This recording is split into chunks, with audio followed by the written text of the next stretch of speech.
Hey guys, it's Jess with Technihouse Inspections. I am in an attic and I thought I would talk with you today. I always encourage people in attics to look at passive ventilation styles. I'm not a big fan of power vents.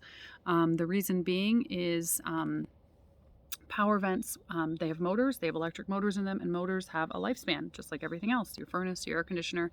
But you're going to know if your furnace or your air conditioner is not working. You're not going to notice if the motor in your power vent fails because it's up in your attic, and people seldomly go up in their attics.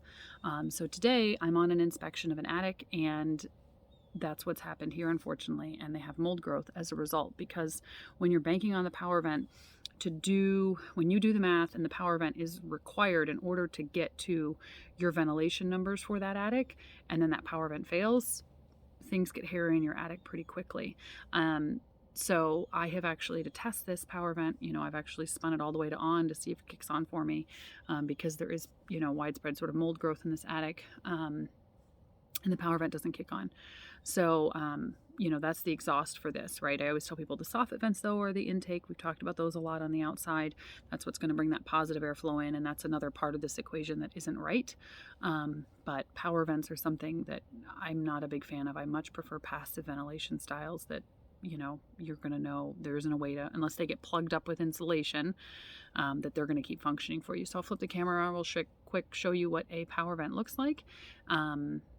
So that you know, and if you have one, to see potentially if you can get in your attic safely, maybe if it has a test button on it or just an on, that you can go up and test it from time to time to make sure it is still working. And then potentially at the time that you redo your roof, maybe consider or talk with a roofer about removing it and switching to entirely passive ventilation style. So here is the power vent. That's the test button for it there. I'm sitting on a rafter there, and you can see that there's some mold issues up here in this attic that I'm in today. So that's why I am here. So something to keep in mind, and remember, passive ventilation.